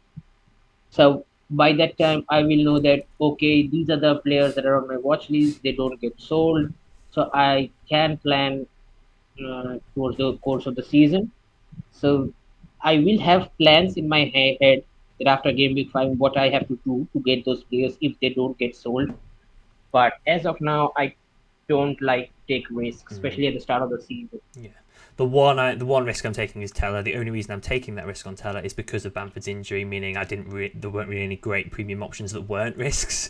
Yeah, Okay, FPL Taxi's questions next. We will skip over that because we've already addressed that. His was about yeah. home advantage in game week 1. Next, it's our podmate David, who sent a question. What is your favourite football kit you own that's not your favourite club? So no, buddy, you can't just say Manchester United, winky face. I don't know the answer to this. I'm not one of those people who buys... Because, there are people... I know, like, Jamie on Info Fantasy does this, who buy lots of football shirts. I don't tend to do that, so... Yeah. In fact, what is the favourite football kit you own that's not your favourite club? I don't own any football kits that's not my favourite club. So... Not So yeah, applicable. David. So No answer yeah, from me. not applicable to Joel, but applicable to myself certainly. And you can show those shirts in the upcoming episodes because I have ordered 5 new shirts of 5 different clubs. Whether it's Europe, whether it's India, you will get to show it. I think both of you have shown my Indian club jersey, the one of East Bengal FC. I have Quite possibly, yeah. wear it sometimes. Mm. So apart from my United one, I have this Bengal one currently. I've ordered 5 different shirts, so you will get to see in the upcoming videos. So yes, apart from that, I do own, but the favorite football kit as of now is the one that I will own currently of the Indian cricket team jersey, Nice. the current one that they have. So that's not a football team, but the cricket team of my country has nice. The Adidas has provided a nice one, so Mm. I Cool. will show it to you in upcoming episodes. I've ordered it. Let it come back, then I will show it to you. It's nice bluish tinge. They have nice color. They have put it. So yeah, that's one of my favorite as of now, apart from Yeah. Manchester United. I don't even know what I would choose if I was to buy one. Like, maybe just one that looks that has Forest. nice colours. I mean, apparently I'm not allowed to choose Forest. I mean, I would say Forest, but apparently I'm not allowed in the replies to that Mm, question. So mm. there you go. So if you are not allowed to choose Forest or Everton, then what's the best you're gonna choose? Which football club do I you don't. like I don't. to watch The as a thing is, fan? it changes all the time. The teams I like and dislike. Because like I used to really like Spurs a few 2010 sort of time. Don't like them as much now. 'Cause it just depends. Because obviously teams change. So there's no real team that I have an affinity to aside from Everton and Forest. So I guess I could choose a local team back home. But even then, I only casually would look at their Let's say results. international then. Internationally, apart from England, which country you like to watch? Uh, don't even know. Maybe I'll choose Chile because I went to Chile recently. You Or went to Argentina. Or Argentina. Argentina. I also went to Argentina, so I could choose that. But I actually Yeah, like Chile slightly more as a they're country. the So world champions, mate. You maybe can't I cheat think I'd on say this. Chile. I'll say Chile. I'll get Chile. Okay, there you go. Oh, I know. I've got it. I've got Hmm? it. The Everton in Chile, because I visited the Yeah, place where that team is based. I didn't know it at the time. I only realised a couple of days later. I was like, oh yeah, that's where the Chilean Everton is. I didn't see the stadium or anything, unfortunately. So yeah, I choose the Chilean Everton. Okay. not the Chile in food terms, but Yes. footballing terms. Yeah. So they're based in a place called Viña del Mar on the coast, Yeah, about 2 hours away from Santiago. We visited Viña del Mar. yeah, So, yeah. Right. Next that's question. nice. Let's move on. Yeah, who is Uh, next? Tom PFF, community manager, writer of good threads, said, are Coventry assets being overlooked given their fixtures post game week 1? Middlesbrough at home doesn't seem too bad on paper given no Akpom, etc. Although he could be fit for that, but regardless of that, whether he's fit or not, it might not be too bad. What do you reckon? Yeah, I think Coventry assets are indeed looking being overlooked because of two reasons. I think they are coming into the Gaffer side at a premium price. I think the likes those that they have signed are all 6 million defenders, 5.5 million defenders. Mm. And Sims is 8.5. With Hamer is also 8.5. Coventry are priced really on the upper upper high, not fully high, but on the bracket of upper high priced Mm, players. I mean, 8.5, 7.5, 6 million defenders. They have 5.5 million defenders. Littleborough is 5.5.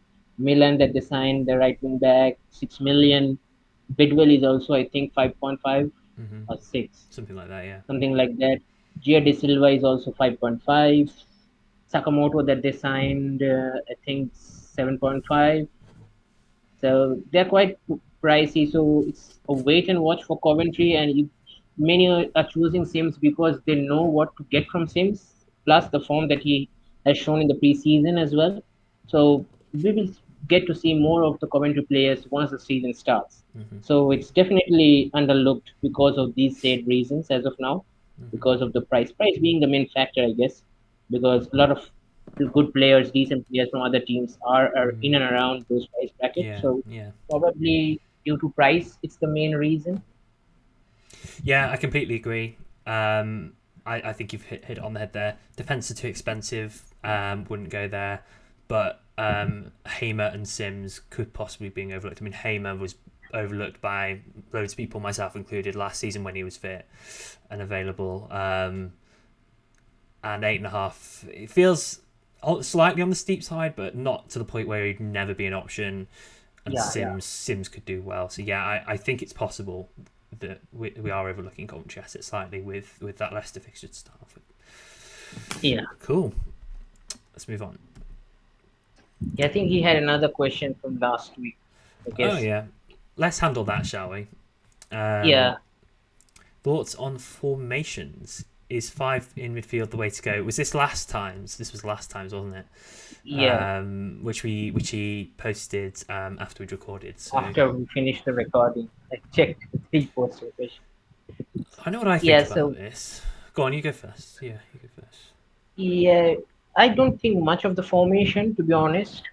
I look at what are the players, what my 11 will be, and then I decide whatever formations I have regarding the rest of my squad. That means the 11 players that I will start, whether I have four defenders, three defenders, it depends on.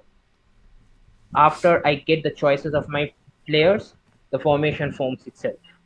Mm, So I don't have a preferred selection, or I don't look at formations while choosing the players. I look at players, then the formation automatically forms. So I don't see that it's much of a issue. You can, if you like five midfielders to start the game with, then certainly go with five midfielders, because our one of our pod hosts has gone with five midfielders it was and a good his team team. is, yeah, it's Mm, looking strong. So it doesn't matter. It really matters that you nail your choices that you are comfortable with going on to game week 1, because you don't want to change your team or use the overhaul on game week 2 or 3. You need consistency. You need to do make changes after game week 3, when you have a much clearer picture about what the situation is for the league and in the transfer market. So that's my motto. That should be the thought process behind selecting a team, not unlike uh, solely based on formation, that I have to pick 5 midfielders, so I have to pick 5 good midfielders. Then I don't look at other areas. It doesn't matter. This in this way, and this game state is not played, because you never know which defenders can be as good as a midfielder, if can, because they have different avenues towards scoring points, half clean sheets, especially in Gaffr. You can look at like this in this way in FPL, but especially in Gaffr, you have 2 half clean sheets, you get 2 points each. If there is an assist, a goal, that's much more points. Then there is bonus points. So there is much more avenue. So I can't agree with the fact that you have to have 5 midfielders. But if you like 5 midfielders, then why not? Certainly go for Yeah, it.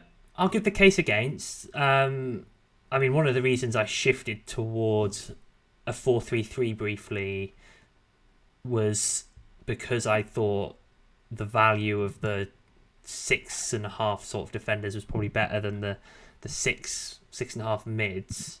Obviously, that's now changed because I've restructured to fit in Teller, but the point still stands that I don't have a cheap midfielder currently in my team.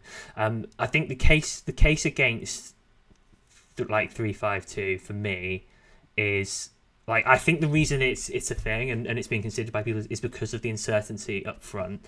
Bamford being injured removes an pretty safe option up front, and now this feels like there's not that many potentially good ones to go for that we know are secure for minutes and transfers, which is why we're kind of all settling on like Pirro, Yates, Semedo, and then the rest are a bit like, we're not sure.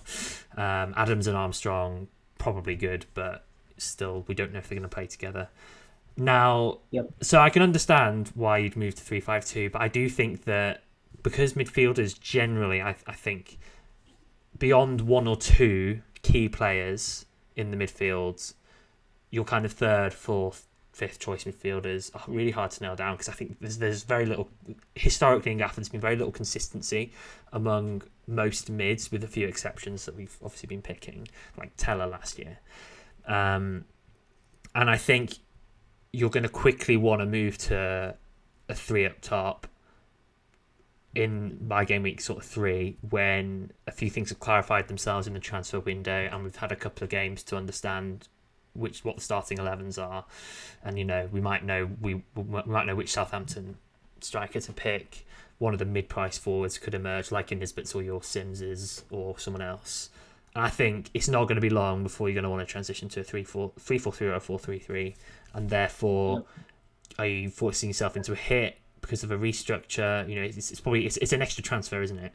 Whether it's a hit or not, it's an extra transfer on restructuring. So for me, for that reason, it's a no from me. And I will be sticking with 3 defenders, but 3 attackers. But I do understand the thought process behind that being a consideration. I know I've seen one of your drafts that's got 5 in midfield, for example. So Yeah. Cool. Next one. So we've done Kyle's on which do you think are the best games to play each boost. Let's get to the top of this set of questions. FPL Forest. Can Semedo cover both Clark and Roberts? I'm struggling to justify either of these two as they're pricey. I mean, for me, it's not so much a question of covering. Is Semedo a good option in and of himself? And then looking at the midfield, are Clark and Roberts good options in and of themselves? And I think the answer is yes to both. So Semedo is a cracking option at 6 if he's for the first 2 game weeks. But also, he's cheap, and actually it helps me afford Roberts in my draft. And I've got both. So I don't like that question, particularly when they are 2 different positions. Because if you're comparing strikers with strikers and midfielders with midfielders, like, it's not really... I feel like it's the wrong angle to approach the problem at. And you should kind of view the 2 in isolation. To me, I think it's He can't cover Semedo can't cover Clark or and Roberts and vice versa because both of them are playing different positions for starters. Secondly, Roberts, both Clark and Roberts might have picky duties, crossing duty, corner taking duties, penalty duties, which Hemir might not have. So you always have a risk of not getting those points that you think that one player can cover. No player can cover each other, even though they are teammates. You have to look at from the price point To put it a bit first of more all. coherently than I said earlier, because I feel like I was a bit incoherent with Yeah, my explanation. If you have your draft with Roberts and you don't quite like it because it's taken too much money, think about if you were to downgrade Roberts, who would you upgrade? And you're comparing that pair of players. You know, let's say you're yeah, comparing Roberts and Yates with a cheaper, and that's what you do. You'd upgrade Yates, and you're comparing Roberts and Yates with the better striker and the cheaper mid that you'd get instead. So you're comparing those pairs of players with each other, and like which is the better combination. I think that's the better way to think about it than like covering a team's points, because yeah, I get why people talk in those terms and think like that, but I think it's slightly there's better logic to be applied. I think. But yeah, let's move on to the next one. RVN Fantasy at GW1 Drafts. Best 6.5 million mid. I mean, we've kind of discussed these previously. yeah. In the last episode. So I really like But Sriki Dembele. That's my pick. And he's 6, not 6.5, but he's my pick. yeah, I think the likes of Siriki Dembele, Josh Winders, Yeah, might be too, and yeah. yeah, these are the players. And if you can extend it to point 0.5 more in 7 million brackets, then you have Fesnot of Norwich as well. So there are these sort of players that are there. And also Hutchinson from Ipswich, Burns from Ipswich. If they Schmodix, start, I these are haven't 6 mentioned him million. before, but I like Schmodix. He could be okay. Yeah, from Blackburn. So these are all around 6 to 7 million price bracket, the ones that we mentioned. Tyler Roberts, as well, also a 6 million midfielder, can play, will be playing at forward, possibly. Who So would you pick there's though? If you were to pick one, so I'd say Dembele's my one. We've thrown out lots of good options, but who would you pick if you were to pick one? my one will be Windows, Okay, then will be Dembele. okay, No, I'm not going any further. cool. But why? Okay, why have you got Frokjar Jensen then? If you prefer Windass and Dembele. That's my point, and that needs to work first before I say that he is my preferred pick. Because I know what Windows will offer. I know what Dembele will offer because I have seen them. I haven't seen much apart from YouTube clips. YouTube clips is not an eye test. You have Yeah, to see. yeah, yeah. That's Agreed. why I don't. That's why I don't mention. Didn't mention. Okay, fair enough. So you want to take the risk basically on him. Yeah, fair enough. Okay. So FPL remains question. So we've done his top one on boosts. Any players punting on the game week 1 that you think may be going under the radar? I've heard Fastnacht. I've got Fastnacht. I've heard good things. I don't know anything about That Fastnacht, so I can't speak to that personally. he has played in the Champions League for young boys a Nice. couple of, I think, 3 to 4 seasons back. Plus, he regularly plays for Switzerland. So have watched him. He's a decent player, so that's a good enough punt. Or I have the one that I have from Preston. He's a good punt as well. And your strikers are And punts. Your Nisbet and Sims are punts for you. yeah, Nisbet and In terms of the fixtures, I think. Yeah. in terms of fixtures, it's a punt. Uh, but in terms of properly, without looking at the fixtures, those two are the punts. And also, I think another one that I seem to have seen as a punt is Sakamoto of Coventry.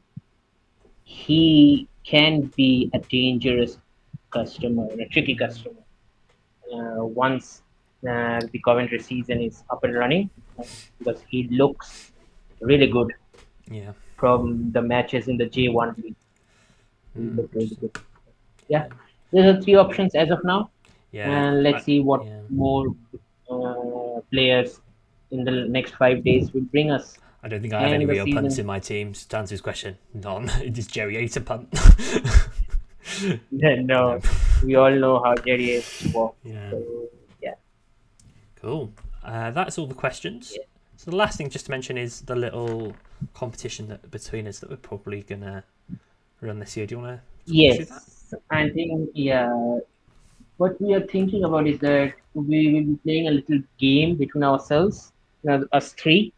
And the game is that we will be predicting how many goals and how many clean sheets that we will see in the current upcoming game week. And we have an interesting thing. We have to also pick out how many cards that the whole game week As we a will get tie to see break. how many cards. Yeah, that will be our tie break if we had a tie while finishing. Who will be finishing in the top or who will be finishing in the second? So we'll maintain a league form that our system win 3 points, second 1 point, much like Thursday night was, third finishing zero, or we should do 3-2-1. First who finishes first get 3 points, who finishes second 2 points, who finishes third 1 point. We can discuss that. We haven't decided. I like 3-1-0 Yeah. personally, but we can discuss that. So, so yeah, oh David is not here, so I can't make a full I decision just don't like fully. the idea of someone getting one for Yeah, last. They should get 0. yeah, yeah. You get to It's nothing better. for coming last. I think yeah, it will be. I think it will be like Thursday night was system, scoring system, and at the end of the day, who will after the end of the season will finish last? Probably something we haven't decided upon it, but there should be something that the two guys that finished above should A forfeit. should be able to decide. Yeah, that he will do something. Whatever the loser may be, will he do something about it? So yeah, that will Regardless. be that will be the game that will be played this season between us hosts. David has given his answer. Joe, you tell us what do you think while I bring Uh, out what David has said. I went How many goals for will you score 33 this match? goals. 33 goals, 6 clean sheets. And I now realise the Interesting. 6 clean sheets could be a bit high, but anyway, I'm sticking with it. I've gone for some Yeah. duds and some goal fests. Mm. And in terms, let's pick how many cards that this match week will receive. 40, yeah. 40. 40, Yeah. 40 yellow cards With in off the this back of match no week one. research. Well, that's 1 to 2, between 1 and 2 a team. It's like 1.5 per team. It's not unreasonable. Okay, the 40 yellow cards for you if it goes to the tiebreaker. So David has tell us that there will be 24 goals scored in this match week. Uh, 6 clean sheets will be kept in this match week, and for tiebreaker, it will be 11 yellows. So Just he 11. has he has I he That's has a bit put low. faith on the referee, on the leniency of the refs, whereas you haven't put any faith on the leniency of That's the less refs. than You know, 1 if per it game. goes It's in, less than there 1 will per be a game. yellow card. So yeah, now it's my turn. I think there will be 32 goals that will be scored One less than this usual. match week. There will be 8 clean sheets, and there will be 20 yellow cards shown Interesting. in this match week. Cool. So 32, 8, and 20. Cool. Yeah. See how it So goes. let's see who wins when we record on next Sunday before the match day 2. And hopefully, I think what needs to say anything, I think. Now, I think you can close it out now. Yeah, We have that's it. done all this. Yeah. Join our mini leagues. I'll make sure to put the mini leagues in the description this time, which I haven't been doing. They are on our Twitter as well, but it is just guys on Gaffer as a password, isn't it? Yeah, check out pin tweet. It's on the Yeah. LinkedIn. And yeah, that's it for championship preseason content. So we will be, I think next week we're definitely going to do a Super League episode because we haven't done one yet. Whether we do some championship content, maybe we'll see how much time we've got between us. But we do need to cover Super League, don't we? Really, I think.